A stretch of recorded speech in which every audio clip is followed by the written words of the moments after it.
चलिए बच्चों आगे देखते हैं आप। The children selling baskets are sons and daughters of these refugees. बच्चों, जो बच्चे बास्केट्स बेच रहे थे वो बच्चे सन्स थे, डॉटर्स थे इन सारे रिफ्यूजी के। रिफ्यूजी के बारे में बात कर चुके हैं। रिफ्यूजी मीन्स होता है शरणार्थी। जब पाकिस्तान से इंडिया लोग आए थे शरण लेने के लिए, तो जो शरण लेने के लिए आए थे उनको शरणार्थी कहा गया। इंग्लिश में उसको रिफ्यूजी कहते हैं। तो जो बच्चे बास्केट्स बेच रहे थे वो बच्चे इन्हीं रिफ्यूजी के या तो लड़के थे या उनकी लड़कियां थीं। They are their relative, they are their parents, वे या उनके माता पिता, रिलेटिव्स या उनके जो संबंधी थे, had gathered in the cities, वो आकर के ऐसे शहरों में इकट्ठा हो गए थे। जो प्लेटफॉर्म या रेलवे स्टेशन के आसपास के जो शहर थे वहाँ के इकट्ठा हो गए थे और सेटिंग अप स्टॉल्स, और वे लोग सेटिंग अप स्टॉल्स माने स्टॉल्स में दुकानें होती हैं, छोटी छोटी दुकानें लगा लिए थे। मैन्युफैक्चरिंग सिंपल आर्टिकल्स, और साधारण जो सिंपल जो आर्टिकल होते हैं, सिंपल जो वस्तुएं होती हैं उसका मैन्युफैक्चर कर रहे थे। यानी जो सिंपल सिंपल वस्तुएं होती हैं, टोकरी जैसे, पंखे जैसी वस्तुओं का वो लोग मैन्युफैक्चर कर रहे थे, उसका उत्पादन कर रहे थे। और trying to make a living in a market, और ऐसे मार्केट में वह जीवन जीने का प्रयास कर रहे थे। कौन सा मार्केट? ऑलरेडी ओवर क्राउडेड, जो मार्केट पहले ही भीड़ भाड़ से भरा हुआ था।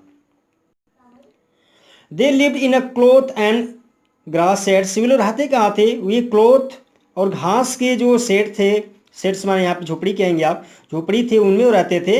दैट लाइन द स्ट्रीट, जो उस स्ट्रीट जो गली से होकर के जो जा रही थी, जो गली, दैट लाइन द स्ट्रीट, एक लाइन थी, एक गली, ये उसको रोड कह सकते हैं, ऐसे रोड थी जो गली होकर के जा रही थी, जो गली तक जा रही थी। उसी गली में वे लोग क्या थे? कपड़े और घास के बने हुए झोपड़ी में रह रहे थे।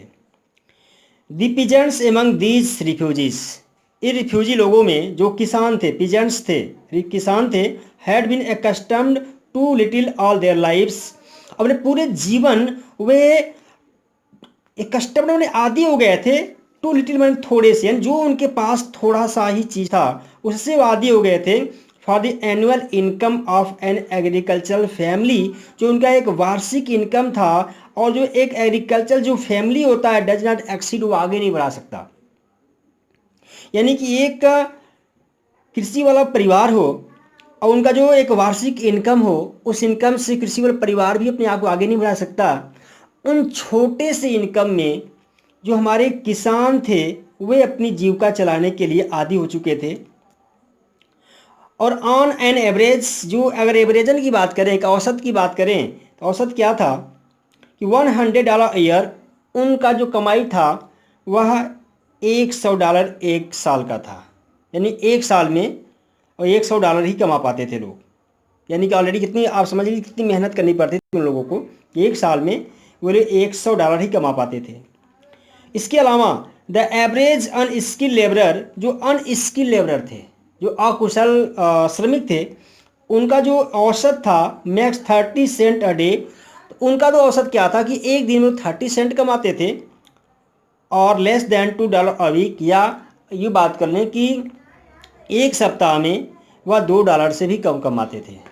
चलिए ठीक है, जो कि स्किल्ड थे वो अच्छा कुछ कमा लेते थे, लेकिन जो अनस्किल्ड थे उनकी कमाई तो काफ़ी ख़राब थी। या तो 30 सेंट एक दिन में कमाते थे, या यूँ मान लें कि $2 एक सप्ताह में, उस $2 से भी कम कमाते थे। There is one meal a day, और ऐसे में उनको एक दिन में खाने के लिए एक ही मील मिलता था, एक ही बार भोजन मिलता था। भोजन में क्या मिल जाता था? एन ओनियन, प्याज मिल जाता था, अ पीस ऑफ ब्रेड, रोटियां कुछ मिल जाती थी, bowl of pulse with milk, या एक कटोरी दाल के साथ दूध मिल जाता था। Perhaps a bit of goat cheese, शायद ही उनको बकरी के दूध का बना हुआ पनीर मिल पाता था, शायद। नो टी, ऐसे में आज की तरह हम जैसे चाय कॉफ़ी पीते रहते हैं, उनको कोई नो टी कोई कॉफ़ी नहीं मिलता था, सॉरी नो टी कोई चाय नहीं मिलता था, नो कॉफ़ी कोई कॉफ़ी नहीं मिलता था, नो फैट कोई मक्खन जैसी चीज़, घी जैसी चीज़ नहीं मिलता था, नो स्वीट्स मिठाइयाँ नहीं मिलती थी, नो मीट, और उनको खाने के लिए मांस भी नहीं मिलता था। $100 अ ईयर, $100 एक साल का, इज नॉट $2 अ वीक, वह एक सप्ताह का $2 भी नहीं हो पाता था। यानी कि एक साल में वे लोग कमाते थे $100, ऐसे एवरेज बनाया गया है। ऐसे में वह एक सप्ताह का $2 भी नहीं हो पा रहा था। क्यों? लगभग 52 सप्ताह होते हैं एक साल में, ऐसे आप देख सकते हैं। तो $1 $2 भी नहीं हो पा रहे थे एक सप्ताह के। फिर भी even that small amount is hard to earn, फिर भी वो छोटी सी राशि कमाने के लिए बहुत कठिन परिश्रम करना पड़ता था। बाय सेलिंग बास्केट्स, टोकरियां बेच करके, टू पीपुल, उन लोगों को, too poor to buy them, जो इनको खरीदने के लिए, टू पुअर माने अत्यधिक गरीब थे, यानी उन गरीबों के बीच में टोकरियां बेच करके ये पैसे कमाना भी क्या था? बहुत ही हार्ड वर्क था। That no doubt is the reason, इसमें कोई संदेह नहीं है। कारण ये था कि these little children descended on me like locusts, ये छोटे छोटे जो बच्चे थे मेरे ऊपर टिड्डे की बात टूट पड़े। देख लीजिए, मैं एक अमेरिकन आदमी हूँ, मैं धनी मनी आदमी दिख रहा था, ऐसे में ये सारे बच्चे मेरे ऊपर एक टिड्डे की बात टूट पड़े। आई एन अमेरिकन, मैं तो एक अमेरिकन ठहरा। वह डाउटलेस, निस्संदेह, द मोस्ट प्रोमाइजिंग मार्केट, सबसे अधिक लुभाने वाला एक मार्केट था, सबसे अधिक आकर्षित करने वाला एक मार्केट, मीन्स एक ग्राहक था। दे हैड सीन, जिस ग्राहक को ये लोग अब तक देखे थे, यानी अब तक देखा गया मैं सबसे अधिक लुभाने वाला, आकर्षित करने वाला एक ग्राहक मैं था। इसीलिए सारे बच्चे मेरे ऊपर अपने टोकरियाँ लेकर के मुझे चारों तरफ से घेर लिए। टूट पड़े मतलब घेर लिए, ठीक है ना। चलो ठीक है, आज इतना ही, फिर हम पढ़ेंगे कल जो इसका शेष भाग है।